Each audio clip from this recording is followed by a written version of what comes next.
upholding scientific research and discovery in respect, as we should, we must also be alert to the equal and opposite danger that public policy could itself become the captive of a scientific, technological elite.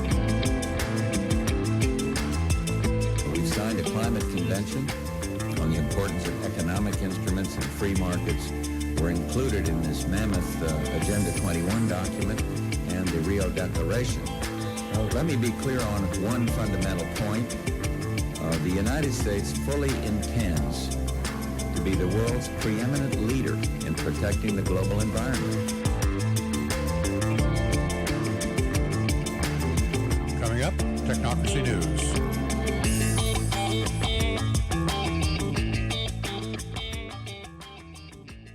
And welcome to Technocracy News and Trends. Patrick Wood here, Editor-in-Chief. And today we're going to take a look at the mind of a technocrat again. Those of you who have followed Technocracy News for very long, or my podcast or my other interviews that I've done around the country, around the world, know that I spend a lot of time thinking about the mind of a technocrat. I don't want to be a technocrat, but I do want to understand how they think. What makes them tick? Why do they do the things that they do? And if possible, to try and figure out what things they are likely to do in the future as they continue to influence public policy and government, etc.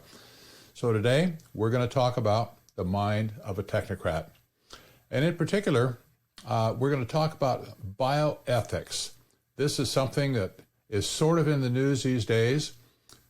Dr. Anthony Fauci's wife, Christine Fauci, is a bioethicist, and she has received a degree in other things, but there really is no degree specifically in bioethics, as we'll see. But this is a field, this is an area that we need to understand if we're going to understand the mind of a technocrat. So with that in mind, I want to take you to an article that is posted on Technocracy News today, which is Wednesday. I titled the article on Technocracy News and Trends, "Amoral and Ethically Challenged Technocrats Are the Real Pandemic." The source article appeared in The Spectator, and that is a venerable publication, by the way. It was started in 1924. It's been around forever. It is a conservative voice, for sure, but it's a very old line publication, been in continuous existence in publication since 1924. Wow, it's a long time. This article is penned by Wesley J. Smith, who is a scholar at the Discovery Institute up in the Northwest. He writes great articles. He's recently become more open about writing about technocracy. And not that this article is all about technocracy, but you'll see that he mentions it in this article, and technocrats as well. So I want to go through this and explain, make a little bit of comment along the way, explain the mind of a technocrat as far as bioethics are concerned. Now, I expand that thought myself. I have ever since I started writing and researching technocracy, that there is an ethical void in the whole technocracy meme. It's like they just simply don't have the ability or the desire to apply any ethical boundaries to that which they are studying, that science which they are using to influence society. And we know that technocracy originally was defined as the science of social engineering. Well, that's the changing of people and the changing of society and the changing of nature by scientific means. And this obviously brings up a lot of questions. What are they doing exactly to do this? Well, as we look through this article, I think you're going to have a pretty good idea or get another idea about the mind of a technocrat. So let's take a look at what Wesley J. Smith has written here. He says, the increasing outsourcing of healthcare policy to medical bureaucrats during the COVID-19 crisis illustrates the dangerous temptation to remove control over policy from democratic deliberation in favor of a technocracy, i.e., rule by experts. In healthcare, such a system would be particularly perilous, since the experts placed in charge of policy would be bioethicists, whose predominant views disparage the sanctity of human life. Now, here he hits on the first point that's really key here. Disparage the sanctity of human life. The original writings of Technocracy back in 1934 underscored this very point. It's never changed since. There is no sanctity of human life in the mind of a technocrat. That's because they believe that human life is just no different than any other animal life on Earth, just a bag of atoms, a collection of molecules that happen to be able to think, that happen to be able to do stuff. But they, the scientists and the engineers of that day, believed that they were somehow better than anybody else, and that they were like at the top of the pecking order, the top of the food chain, however you'd express it. But they had some divine right almost. Well, they didn't believe in God, but they had some type of a divine right or calling to be over everybody else and decide what everybody else should do. Wesley goes on. How does one become a bioethicist? While many universities offer degrees in bioethics, there are no precise qualifications. Indeed, practitioners are not professionally licensed, as are attorneys or physicians, and for that matter, barbers. The most prominent bioethicists are university professors with degrees in philosophy and medicine or law, but even that isn't a given. For example, because my opinions about bioethical issues are frequently published, I am often called a bioethicist, not a term I would choose for myself, even though I took no bioethics courses in school. Here is the terrifying problem. The most influential of our would-be healthcare overlords hold immoral or amoral values not shared by most of those who would be impacted by their policy prescriptions. For example, most mainstream practitioners reject the belief that human beings have unique values, and unless they have a modifier such as Catholic or pro-life in front of their identifier, embrace a utilitarian quality of life approach to medical decision-making, according to which some of us are judged to have greater worth than others based on discriminatory criteria such as cognitive capacity, state of health, and age. This ideology leads the field's most prominent leaders into very dark places. In 1997, bioethics professor John Hardwig argued in favor of what is known in the field as the duty to die. Hardwig's advocacy was not published in an obscure corner of the internet of little consequence. Rather, it was presented with all due respect in the Hastings Center Report, the world's most prestigious bioethics journal. That fact alone means that the duty to die has long been deemed respectable in the field. Hardwig argues that to have reached the age of, say, 75 or 80 without being ready to die is itself a moral failing, the sign of a life out of touch with life's basic realities. Why? Well, he quotes, "A duty to die is more likely when continuing to live will impose significant burdens, emotional burdens, extensive caregiving, destruction of life plans, and yes, financial hardship on your family and loved ones. This is the fundamental insight underlying a duty to die." Back in 1977, Hardwig's denigration of people he deemed burdens was a minority view in bioethics. But over the years, as the field gained increasing influence, its premier practitioners grew more pronouncedly ideological in the Hardwig manner arguing often and repeatedly for reducing the moral status of the most vulnerable among us, in some cases even going so far as to redefine helpless human beings as mere natural resources ripe for the harvest. Here are just a few examples. Now listen to these. Paying women to gestate and abort.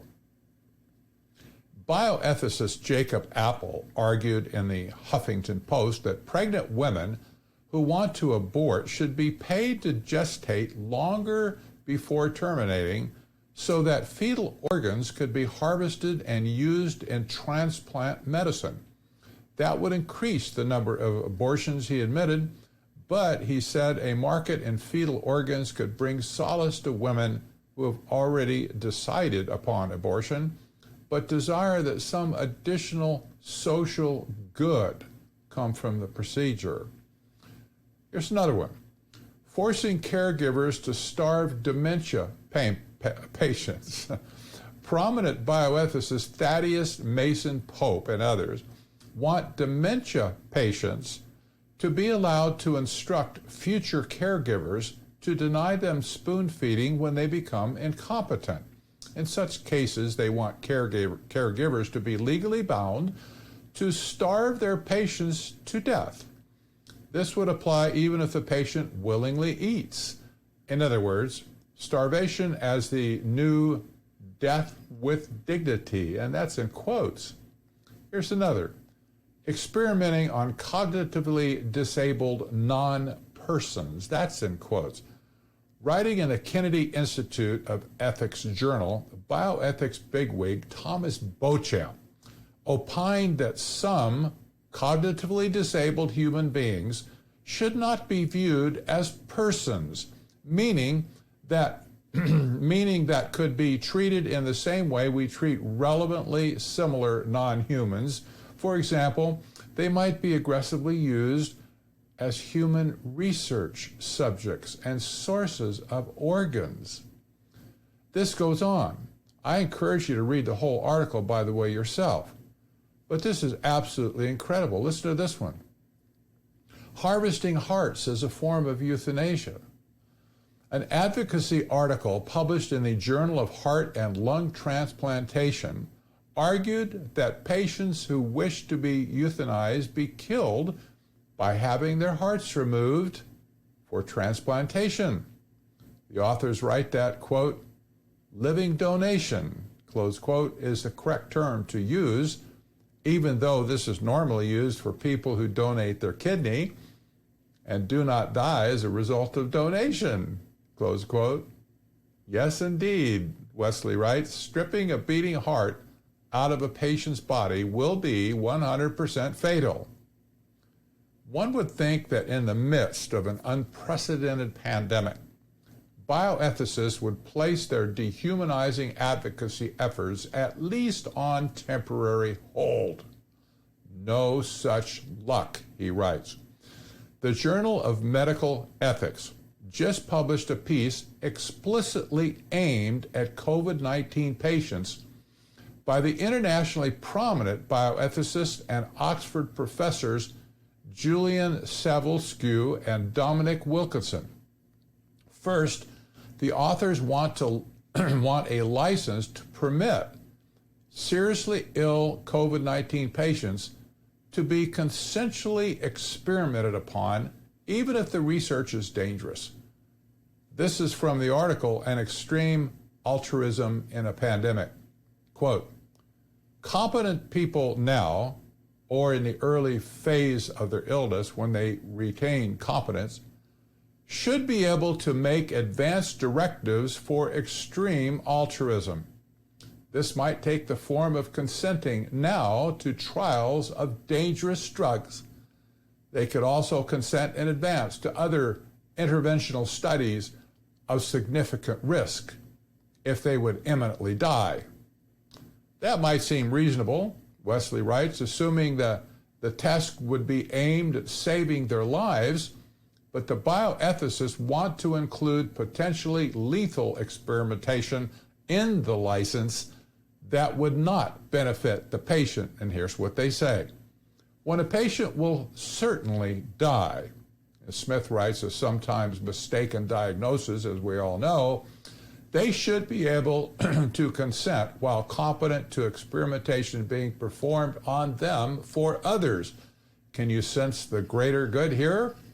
Even if the experimentation may itself likely or possibly end their life sooner, even if it would not benefit the patient and may even hasten their death. The authors then boldly plunge even deeper into the utilitarian swamp to urge organ donation euthanasia of COVID-19 patients in places where hastening death by doctors is legal.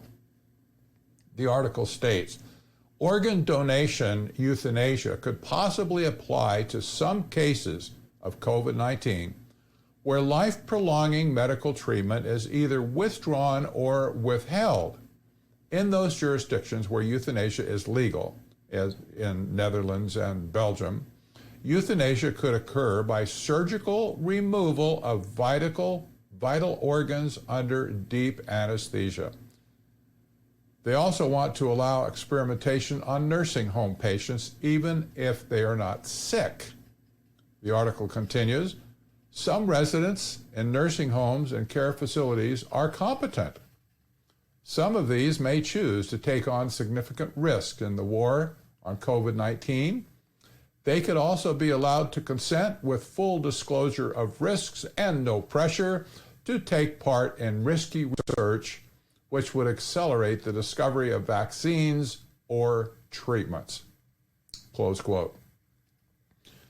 To prevent unwanted burdening of medical resources if a patient becomes ill, the authors would restrict the experimentation to patients who had, quote, completed a living will, indicating that they would not wish for invasive medical treatments in the event of becoming seriously unwell, close quote, meaning nursing home patients could be intentionally infected with coronavirus and then, if they became seriously ill, simply allowed to die. Meanwhile, back at the Hastings Center report, bioethicist Larry Churchill, who is himself age 75, in that death zone, by the way, advocates a type of duty to die upon the aged. From On Being an Elder in a Pandemic, he states, does being elderly incur duties others do not have? I believe the answer is yes, and foremost among these is an obligation for parsimonious use of newly scarce and expensive health care resources. Here's Churchill's awful idea. Elderly patients, in other words, those most at risk from the current plague, have the moral duty to go on to the back of the line for receiving life-saving medical treatment and, when available, vaccines. If that causes them to die when they might otherwise have lived, that's okay, because it illuminates, quote, the integrity of elderhood. Enough, Wesley writes.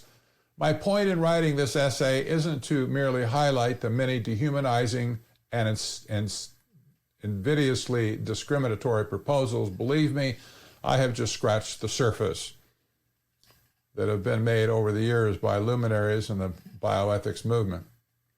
Rather, it is a warning of how profoundly the do no harm principle of the Hippocratic Oath has been corroded by these so-called experts, meaning that if we yield control of our healthcare public policies to a bioethical technocracy, these are the immoral values likely to be imposed on all of us for our own safety and that of those we love, particularly the elderly, people with physical and development disabilities, and ill. We must societally isolate from the bioethicist pandemic. He couldn't have written it any better. He couldn't have stated it any more clearly.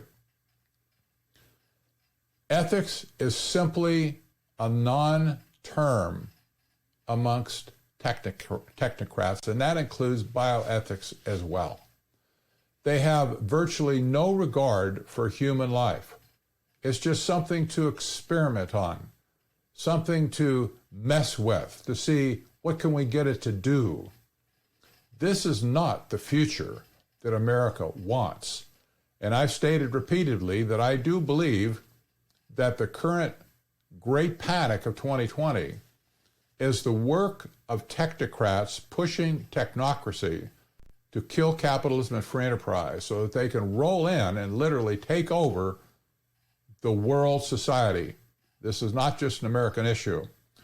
But I will state, in light of all the clear science and all the clear medical professionals who are stating that face masks, social distancing, and other things that are being done to try and, prevent, quote unquote, the coronavirus from spreading, contact tracing, things like that. All of these things are political. None of them are backed by real science.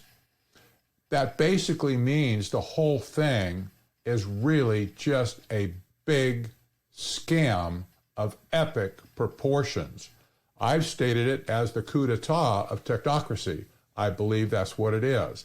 It's global. For the first time in history, the entire global economic system has been shut down. Why haven't these technocrats who have created these crazy models of what the pandemic is going to do to the world, why haven't they put assumptions into their models about the effects it would have on society at large? What about all the elderly people who have died? What about all the people who have lost jobs and are suffering under complete fear and lockdown in their own homes? What happened to all the people that have not gone to hospitals and doctors to get preventative care when they desperately needed it? What about the people who get chest pains, who are afraid to go to the hospital because they'll be all alone and they can't even be visited by their family if they do have a heart attack? They'd rather just die at home. Why don't they put these things into their computer models to figure out the entire net effect of their recommended policies? See, they don't do that because it doesn't fit their narrative. It simply never occurs to them from an ethical point of view that this is something that they should do. People like Dr. Anthony Fauci are just despicably dangerous to America. They have caused more carnal damage to America than we've had in our entire history outside of World War. And I have to say, at some point, we'll be approaching that as well. The political system must stop these technocrats from having undue influence in our society. We did not ask them to come with these kind of ideas. We did not ask them to do what they're doing. And yes, our political system should be advised by science. Got nothing, no problem with that. But they should not be the ones who are allowed to create and dictate public policy as they currently are doing. This is going to come back to bite us again and again and again.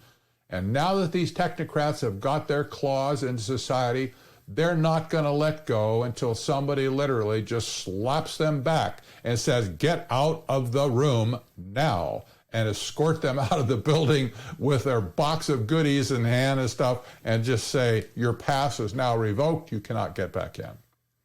That's what happens, by the way, to contractors at big companies when they're done with you. They simply say, "Time to leave," and you put everything on your desk in a box. They walk you out the door, take your pass, and say, "Have a nice day." And that's the end of you. You never go back in the building again. Well, this is what we need to do to these technocrats at this point, I'm afraid. I don't know how to do that, but our politicians need to wake up. Well, that's all I have for today. If you would be so kind, if you're listening to this on YouTube, please do give it a thumbs up. It really helps other people to know whether they should come and listen to this. And also, if you haven't subscribed to the channel, you can just do that right now if you're on YouTube or if you're on Podbean. The audio version of this will appear on Podbean, by the way, and eventually will appear on YouTube as well. For those of you who don't like to look at video, but you like to listen to the audio, if you're not on the mailing list at technocracy.news, go there and sign up. You get a daily digest of the 3 articles that I post every day, and you can just read the headlines, or you can click on them and go to the website and check it out. And lastly, if you have any mind to throw a little bit of support towards Technocracy News and Trends, and me personally, of course, to keep the whole machine running here. It's not cheap and it's not easy either, but please do go to patreon.com/Technocracy, and you can make a donation of even $2 a month. It's incredibly helpful and encouraging to me to keep on the work of exposing technocracy. Until next time, I'm Patrick Wood. Have a great week.